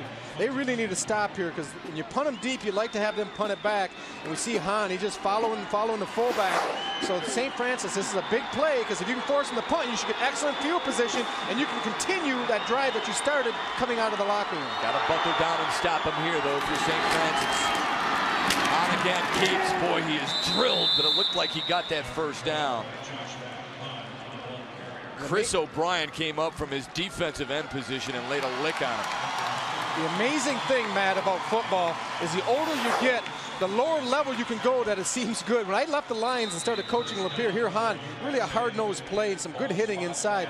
When I left the Lions and I started watching, I went to coach at Eastern one year, helped Jim Harkema, I thought, these guys aren't very good. Now, I watch a junior high game, I think, man, I don't want to be out there. The longer you've been away from it, the better they seem. And there's some hitting going down. I'm glad down there, and I'm glad we're up here. You have played on this dome carpet. You know that some of the adjustments that need to be made, especially for first-timers, these guys have done a nice job adapting to the surroundings, adapting to the difference in the playing field, the lights, the humidity, and things like that. especially the thing you said about the lights is very important, Matt, because you're not used to it. They're up in the corners, and it can really cause problems for young kids who've never been in here. I remember the first preseason game when I played in here. I dropped the pass. Actually, I didn't even drop it because I never touched it. I looked up in the lights and lost it. So it can be a real problem. And those are all good points. But the kids, the good news is that they run it about 98% of the time, so they don't have to worry about it. Yeah, with these two teams, absolutely. Although Harrison didn't have much of a problem in the Class A championship game. Out of the eye to the up back Troy Vermash. The thing you like about both Vermashes, they carry the ball an awful lot of attempts. Rarely do they put the ball on the ground. That's just hard-nosed, consistent, and that's why they both rush over 1,000 yards. And that's why USA is here today. You don't turn the ball over. You got to have a high plus-minus ratio during the course of the year in USA. I can't think of it off the top of my head, but I know it was extremely high. I was talking to Coach Travis. He said that's one of the keys. They haven't turned the ball over as much as they thought they would running this type of offense, and that's really been a positive for them this entire season. Travis's seniors are 20-1 coming into this ball game. So you talk about not knowing what defeat is all about. That's exactly what these kids are going through, because they have had an unbelievable season, an unbelievable run at the varsity level. He says that the 8-1 record they boasted a year ago and not qualifying for the playoffs made them hungrier. He knew right away at the beginning of this season that his club would have an opportunity to do something special. Quick third quarter. It is in the books, and it remains the same as it's been after 2 quarters. No one able to break through in this third quarter of play. USA goes to the final 12 minutes. They are up 8-0 on St. Francis. Great ball game for the Class C championship.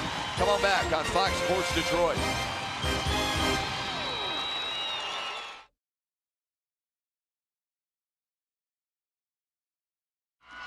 Some people might think you just ruined a sweatshirt. Not for that little guy.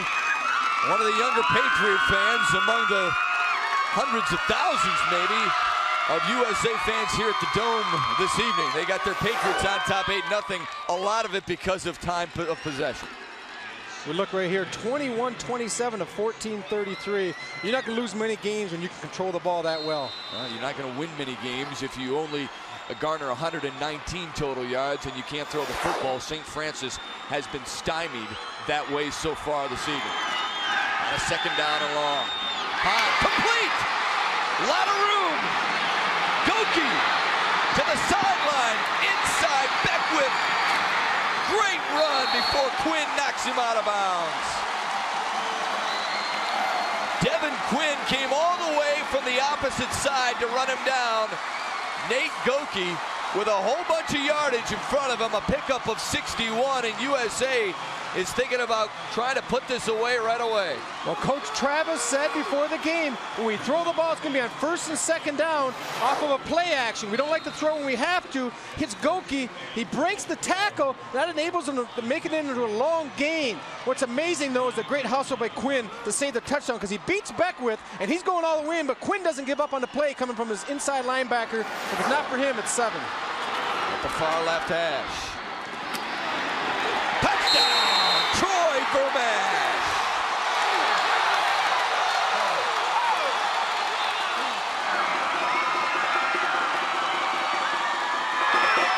His 13th of his senior season, and the biggest one of his high school career. Well, when you get down in the red zone, you go to your bread and butter. The bread and butter of the full house tee is the fullback trap, and there it is. A nice job by number 72, Jason Newman. I'm sorry, I got the wrong one here. Boza pulling, kicking out on the fullback trap. Excellent job by USA. That's a play, that's a go-to play when they need a play inside the 10-yard line. Joe Stokey, great lead block. The kid is only 188 pounds as a guard, but he's quick, and he got the job done there. A pitch back, Kevin Vermash, sniffing the goal line. Give him 2 more. 16-0, USA. Another wrinkle out of the full house tee, the option. This time Hahn coming down, and he pitches it with deception going the other way by Vermash. Pitches the ball to Kevin Vermash. Dives in, gets the pylon. You can tell these kids watch TV on Sunday. They're all diving for the pylon with the ball now. And a nice job, a 2-point conversion. giving the Patriots a 16-0 lead. And it's going to be tough the way Traverse City's moved the ball so far. Tim Travis's 10th year at USA. It is special for him. He loves it right now. His offense got it done. Now it's his defense's turn when we come back.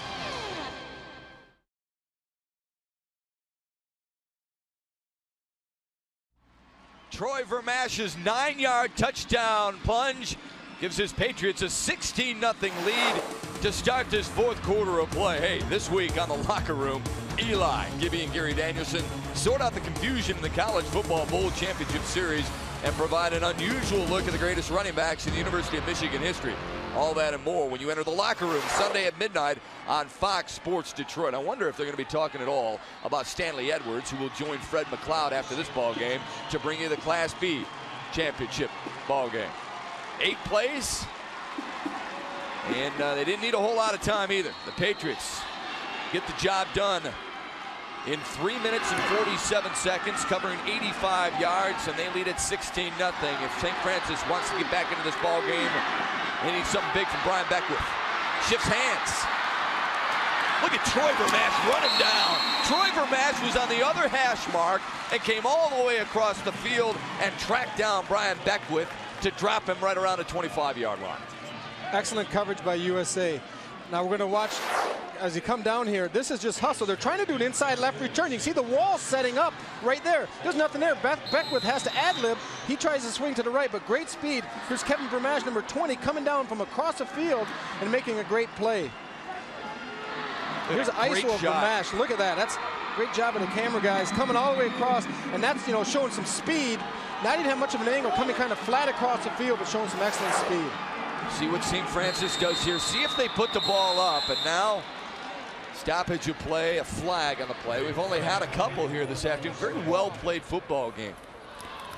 Dead ball, encroachment. So an offsides on the part of the Patriots. One of the few miscues they've made all day for Tim Travis. Graduated from Central Michigan back in 1985, Larry Sellers. On the Traverse City sideline, more than 200 wins in his 25-year career.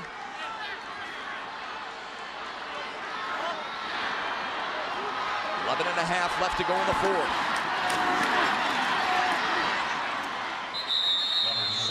Carlson with a carry, but they continue to pound it on the ground. Well, we're seeing a formation change. They're coming out in a pro-I set with a flanker to the right and a tight end to the right and a split end left out of the I formation. You're going to see a nice view of the I formation coming up with Ben Carlson as a tailback. And this is just straight ahead, a lead. Kick out by Quinn. Carlson hugging the block, a nice job. It's a whole change in philosophy right now. You're down with only 11 minutes to go in the fourth quarter. You want to come out as a wing or a full house T. Right now you're coming in the I because this is what you pass more effectively out of. Good job by the Patriots defense to shed that leading blocker. Beckwith, he's dragged down. And again, St. Francis, pretty predictable right now. I know they run the ball very well, but you got under 11 minutes to go in this football game. You need 2 scores. You have to start mixing it up just a little bit, don't you think? You don't hit the panic button yet, but you're locating it because it's getting pretty close at 10:49, and you're only getting 3 and 4 yards a run. You can't afford to take 7 or 8 minutes to drive this ball down the field. So you're going to see some play action, some type of pass coming out of this formation. Yeah, let's remember it was 1st and 5, so they picked up that first down. Now 2nd down and 8, but you'd like to see him put the ball up in the air a little bit, maybe test that defensive backfield of USA. Now they will. Wolf sheds 1 tackler and gets close to the first down yard marker. Justin Martin's in on the tackle there. They went back to the regular formation of the wing T, and they slid Wolf out, number 3, out into the flat. All the action was going to the right, and it's a little throwback screen with no lineman leading them, though. But Wolf does a good job making Troy Vermash miss and picking up about 5 yards, set up a 30 short.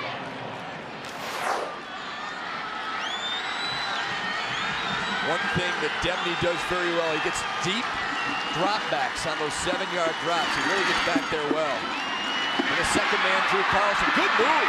Great job coming across the grain. Troy Vermash made a game, or a touchdown saving tackle, I should say, at the 40-yard line. Pick up a 15. You know it's an excellent run, Matt, when you look at the field and there's 2 or 3 blue shirts kneeling on the ground and you're 15 yards down the field from where you made them miss. I think the first one he makes miss is Kevin Vermash, a nice block for number 26. But watch here, there's number 87 Nitz, but there's, nice block actually. There's the first one Troy Vermash gets him. It wasn't a miss as much as a nice crackback block, a legal crackback block, and a good job by Carlson being very shifty, following his blocks down the field. This is something Traverse City hasn't seen so far today.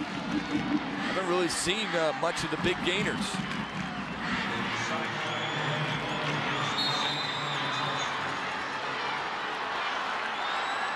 So on a 1st and 10 from the 40-yard line, this may be their deepest penetration. Denby lost a little bit there.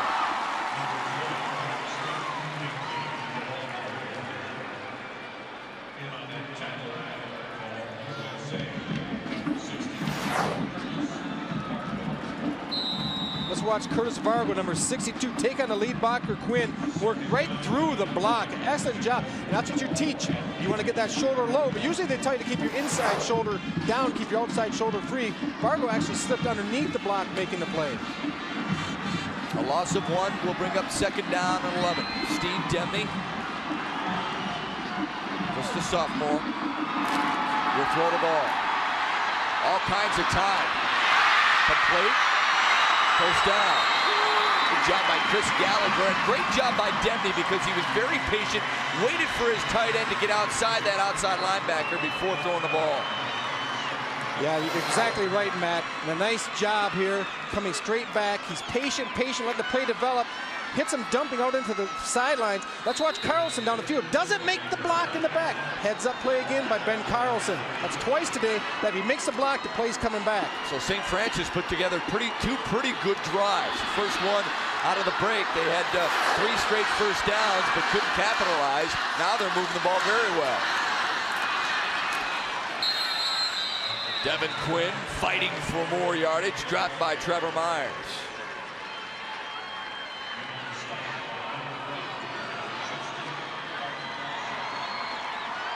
And the way they've been able to throw the ball now has to make you wonder a little bit, why didn't they try this a little earlier, Rob? Well, sometimes the game dictates what you're going to do.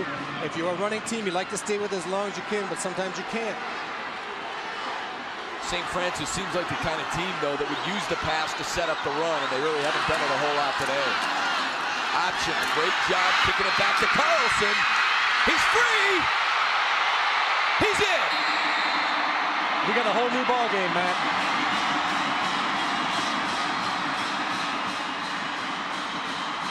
"29-yard touchdown run.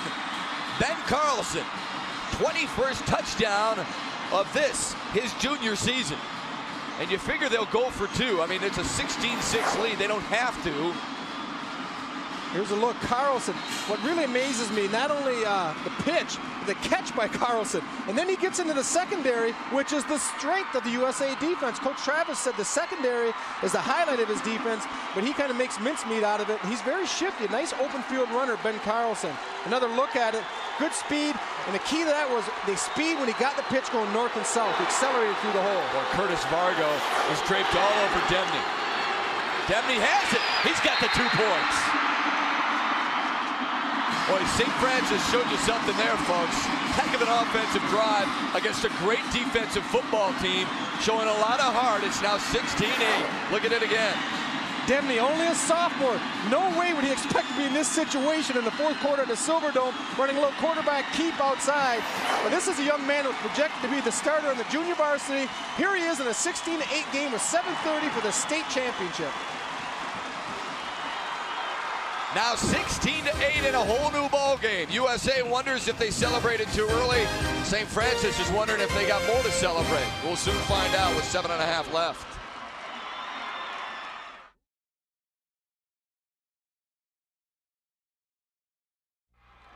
Now just an 8-point lead for USA as St. Francis marches down the field and picks up their first touchdown of the ball game with 7.5 left to go in the final quarter. Larry Sellers very encouraged. Come on. Several thousand people behind us are just bonkers right now. Feel the electricity. Let's go. When they're ready. Feel it, baby. they're feeling it. There is no question the Gladiators crowd has come to life. Now their defense has to rise to the occasion. USA they really felt that if they could get to this final quarter, they could be in business. One of Coach Travis's key was to get to the fourth quarter. Well, they got here. Now let's see if they can finish it. They had a 16-0 lead, cut to 16-8. Let's see what they got left in the tank. Traverse City is best in the second quarter and fourth quarter. That's where they scored their most points. Kevin Vermash at his 15 breaks the tackle. And now St. Francis is open for some type of defensive turnover. Larry Sellers, as you heard, encouraging his kids to keep fighting. He says there's plenty of time, and there is. 7.5 left to go in this final quarter.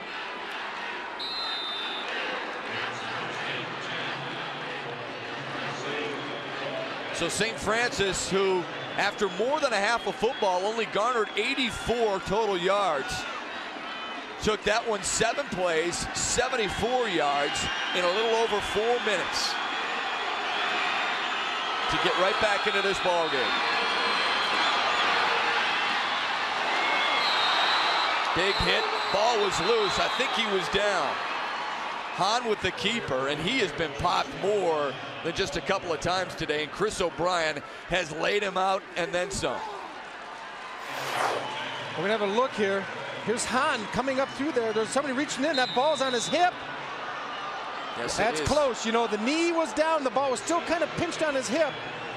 And that's a tough call for any official. And they looked like he had pretty good position. That could have been that's one of those calls that they can call either way, and it's a good call. If they call it a fumble, it's a fumble. Yep. If they don't call it a fumble, they say it's still pinched on his hip when his knee was down. Not sure who recovered it. I know John Kemp and Josh Hahn were right there to try and scoop it up. He picks up 6.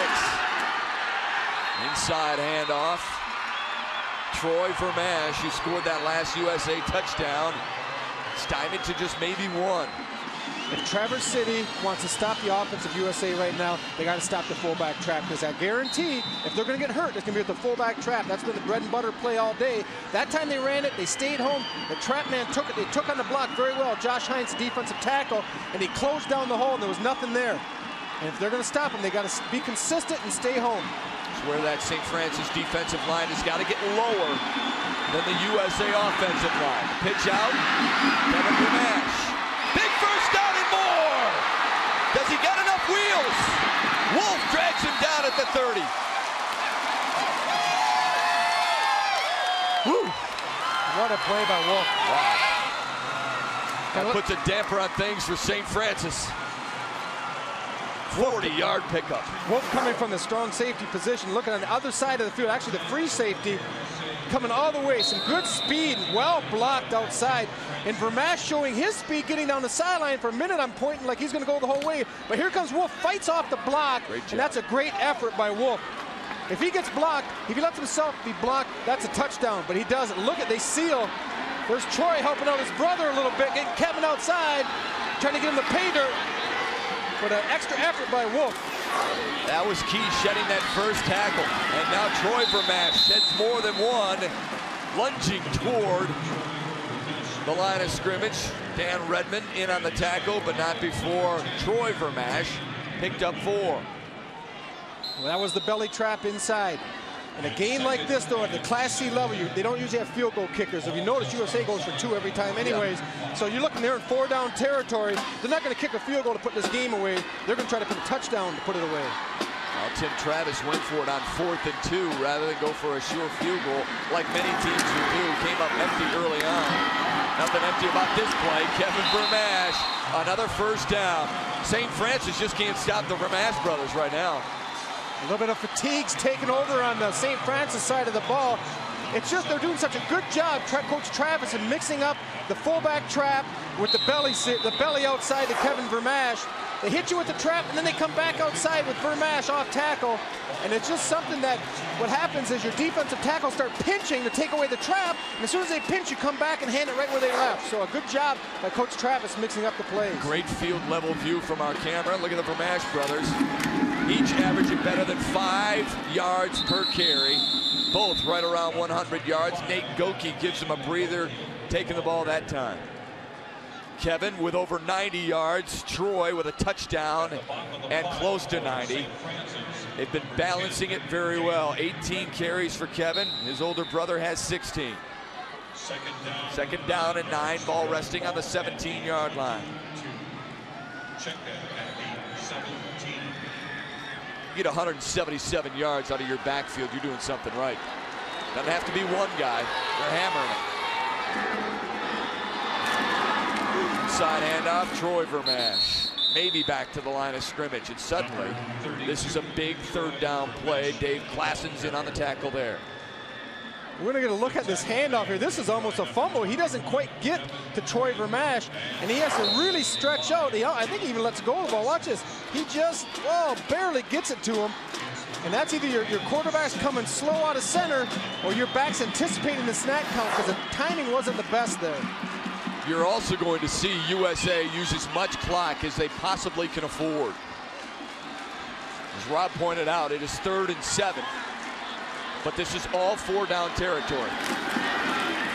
Kevin Vermash. More than 4 minutes of clock they've used on this drive. This is what USA wanted to do. I'm kind of surprised Coach Sellers not to use his timeouts on a 4th down and 3. I would take a timeout here. And he has 3 of them to burn. It'll be 4th and 3. Obviously, folks, the biggest play of the game. It's 4th down, about 3 yards. Clock continues to wind down. You see it in your Fox box in the upper left corner. Under 2.5 to play.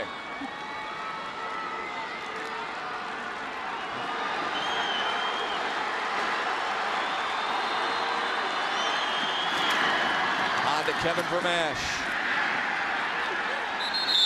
Actually, Steve Green carried it left side, had me fooled.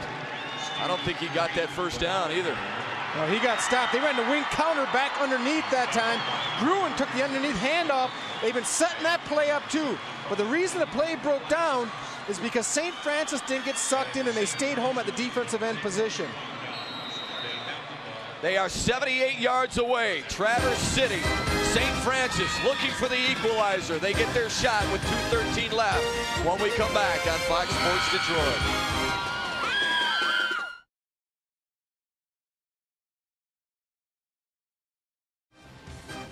Fox Sports Detroit's coverage of the MHSAA Championships is brought to you by the United Dairy Industry of Michigan, proud sponsor of the MHSAA Sports Nutrition Award, and by MC Sporting Goods.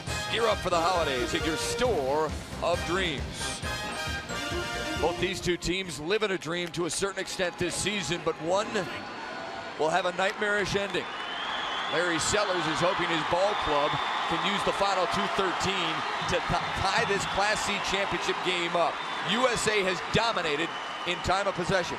27:03 to St. Francis's 18:44. Now does the sophomore quarterback, Steve Debney, have it in him to bring this club back. Short pickup as they keep it on the ground to Beckwith. Here's a look at the young man, the sophomore quarterback for Traverse City St. Francis. How'd you like to be in this young man's shoes right now? You're 89 yards away from a tying touchdown. There's a look at Mr. Debney. A lot of pressure on this young man to lead a 2-minute drill down the field. He knows he's going to have to throw the ball if he wants to be successful, because after that run, it'll bring up 3rd and long.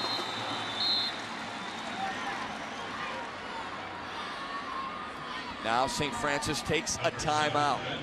Larry Sellers will talk things over. Tim Travis will talk to his defense, a defense that has been as stingy today as it has all season long. They have given up just 4.5 points per game this year. They average just 77 yards passing per game. What will Larry Sellers bring out of his bag of tricks? Let's check it out on the sidelines. Now, damn it, I want everybody to block.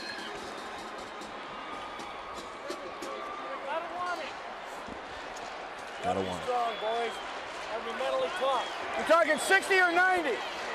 60? 60 or 90? Yeah. All right. Change right. Screen left to the tight end. Okay? Count it, block it. 1, 2, 3, get the hell out here. Get out of bounds. No, let's not do the ball. We did the ball. Get out of Change. bounds. Everybody get a block. Now the left halfback. The left halfback has to get the hell over there and block that in. Coach, get out of bounds, get punch and get out. Sure. That to the right end. To the left end. Screen left to the left end. As a former tight end, you're pretty happy with that play, aren't you? Well, yeah, I like the play. I'm not sure I like the communication with Demney right now. He seems a little unclear, but all the action's going to come to the right, and they're going to do a throwback screen to the tight end to the left. They better hope that right end pinches, because if he doesn't, it can be picked off and go for 6 the other way. Wolf got to get to the out of bounds, and he doesn't. Larry Sellers wanted his guy to get to the out of bounds to stop the clock as quickly as possible. Gladiators have 2 timeouts left. They will use one up here. No, actually an official timeout because of an injury to a Patriot defensive player. That's a tough break for USA, having someone down on the play. Kyle Mowry appears to be the player on the Silverdome turf now. Don't forget, after this ball game, the Class B state championship. Fred McLeod and Stanley Edwards standing by to bring it to you here on Fox Sports Detroit.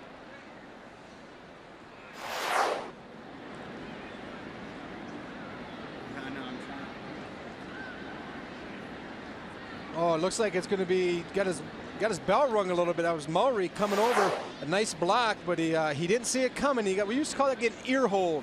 When you don't see the blocker coming, it gets you right in the side of the helmet, and you see a lot of things you shouldn't be seeing. You lay on the ground and you see stars. And I remember once in Cincinnati, I got ear hold. I went over to the sidelines. I'm talking to Darryl Rogers. I'm asking him what I'm doing in Cincinnati. Watch Chris O'Brien. He's the one who ear holes him, if you will, Rob. Chris O'Brien has been a major factor in this ball game, especially on the defensive side of the ball. He plays defensive end and he plays split end on offense. He is a very physical player, and it showed right there. That's what you got to love about these small schools. When you start talking about the D's and the C's, how many kids play both ways? And that's tough. Both teams have around 6 or 7 guys going both ways. And this time in the game, you start sucking air. It's a long game, and especially when you're playing at this type of intensity level. And with the crowd and the heat, and you're used to playing outside, it can really take its toll. And let's hope Mr. Mowry is going to be all right here. Well, you know St. Francis is going to have to throw the ball if they want to move it. With under 2 minutes to go, Steve Demney has only thrown the ball 4 times so far in this ball game. He is 3 of 4, but the good news for St. Francis fans is that he's 3 of 3 in the second half of play. Well, if you're Coach Sellers, you did not want it to come down to this in a game where you have a sophomore quarterback who has to lead you to victory. You think you can win with the sophomore quarterback, but you don't want to have to depend on the young man to lead you to victory. So I think anything plus positive that he can do is a feather in his cap. Folks, we are less than 45 minutes away from the 4th and final game of the day anyway, here on Fox Sports Detroit, the Class B state championship. Belding against Chesaning. Again, Fred McLeod and Stanley Edwards clearing their voices and getting ready. It'll be Fred's second game. Stanley was with me calling the Harrison win earlier. Belding getting primed, getting their lips moistened to start tooting their own horns a little bit. Looking forward to a solid Class B championship game a little bit later on. Don't forget, we got 4 more games coming your way here on Fox Sports Detroit tomorrow, and it starts at 10 a.m. So hope you can be part of your Saturday morning, afternoon, and evening as well. We hope you all had a Thanksgiving, a safe and fun holiday. It has been a fun game to cover here this afternoon as they cart off number 33 for Unionville-Sebewaing, Kyle Mowry, who has been a defensive presence from his nose guard position, but right now he needs some help. We're hoping he's all right. And of course, USA is hoping that a championship will ease that pain to a certain extent. They're a $148 away from accomplishing their goal. St. Francis is 78 yards away from the equalizer.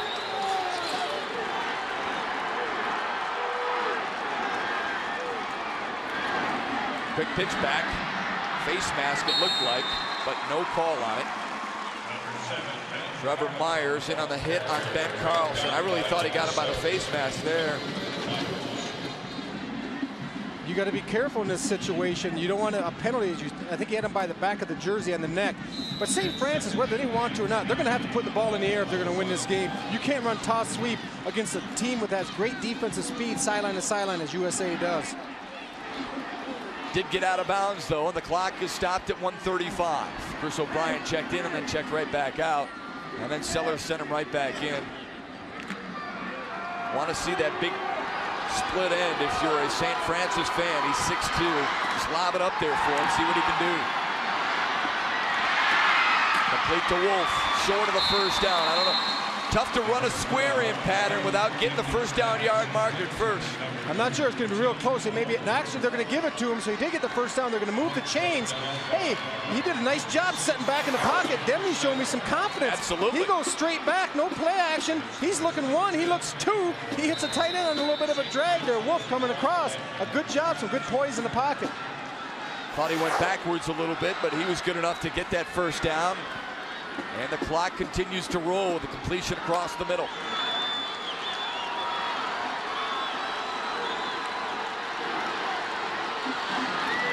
They'll put it up again. Deep. Beckwith down the middle. Picked off by Kevin Vermash. Nice return, too, and he's out of bounds around the 26-yard line, and that should do it for USA. Very apropos that number 20, Kevin Vermash, I like to call him a four-way player, offense, defense, both kick returners, that he should get interception to seal the game. All he's doing is playing deep center field, not letting anyone get behind him. Steve Demney just kind of throws the ball up for grabs, looking for Beckwith going down the middle of the field. But you look at there, Kevin Vermash had it measured the entire way. He had safety help, too. Yeah, he was there. And it's just, you can tell, it's a situation that Traverse City was not comfortable being in, having to throw the ball. Right here, Kevin just waiting. Hahn was even behind him in case of some reason he missed the ball. So the guy not only has close to 100 yards on the ground, but also has a key interception to snuff out a St. Francis drive. His 6th pick of the season. Josh Hahn with a carry there. And we are under 50 seconds to go in the 4th quarter. And I like the call. Josh Hahn didn't even try handing the ball off. Take the snap from center and just run quarterback keeps. Now a timeout at 36 seconds by St. Francis.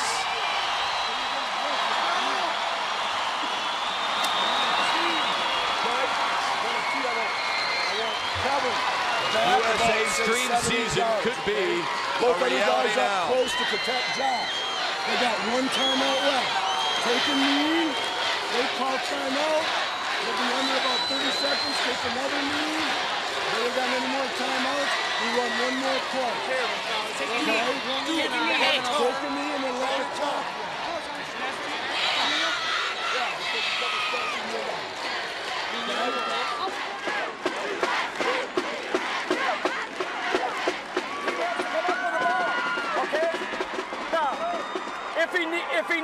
If he kneels on the ball, we got one timeout. Use it. Okay? All right. As soon as they blow the whistle, call a timeout. Let's go. Can be difficult to motivate guys when they know that reality is staring them right in the face, down by 8 with only one timeout, and the opposition has a 2nd down and 8 and controlling the football. Well, it's kind of like being in a guillotine and thinking the guy has poor aim. I mean, you know what the outcome's going to be. You got no choice there. He's going to take a knee. They're going to call timeout, but they're going to be able to take a knee again, and that's going to be all she wrote. And can you feel the excitement for the kids, though, for USA? When they was in the huddle with Coach Travis, I'm up here, I'm getting goosebumps thinking, I wanted them to say, you take a knee again, and you're state champions, man. Right, right. Well, and we can feel it, too, because from our vantage point, the USA crowd, and look at how many people there are. They are right in front of us, turning around, tooting their own horns, and rightfully so. The Patriot band is fired up. Everybody is for USA. They have an outstanding season. This will be their 13th win, and from here on out, this is the team that all Patriot teams will be measured against. Maybe the whole thumb area. And here's the downside right here, gentlemen. Steve Demney, as a sophomore, will grow from this experience. And a guy who put up the fight he put up today and has fought through the things that he had to fight through early on in the season, you would think will grow from this experience and be better for it next year. We hope. You wonder sometimes, you hate to think that some guys feel like they let their teammates down. Nobody did. They couldn't have gotten here without Steve Deming. They couldn't have gotten here without the rest of the guys on that football And club. I guarantee Coach Larry Sellers will talk to that young man and say, son, you got us here. You didn't lose this game for us. You got us here as a sophomore.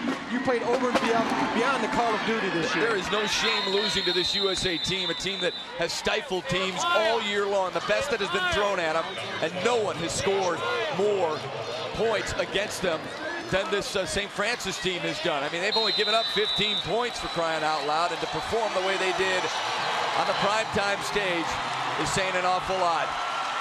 Well, it's going to sound like the Olympics here pretty quick. You're going to hear the USA chant coming up.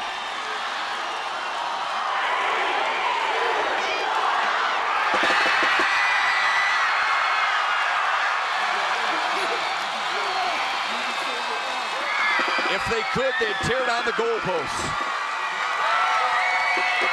Unionville-Sebewaing, the Patriots, are first-time champions.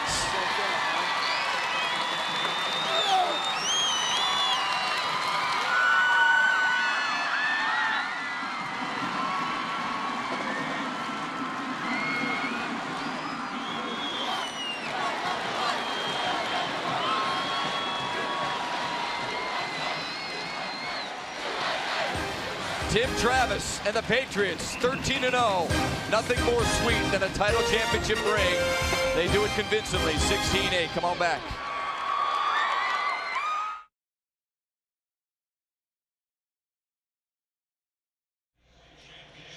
If you want a convincing champion, you're looking at it right now. Unionville-Sebewaing, 16-8 winners over St. Francis of Traverse City. But USA outscores their opposition in this 1998 postseason, 132-20. Tim Travis's ball club had given up just 55 points through today. An unbelievable feat in what his defensive club did.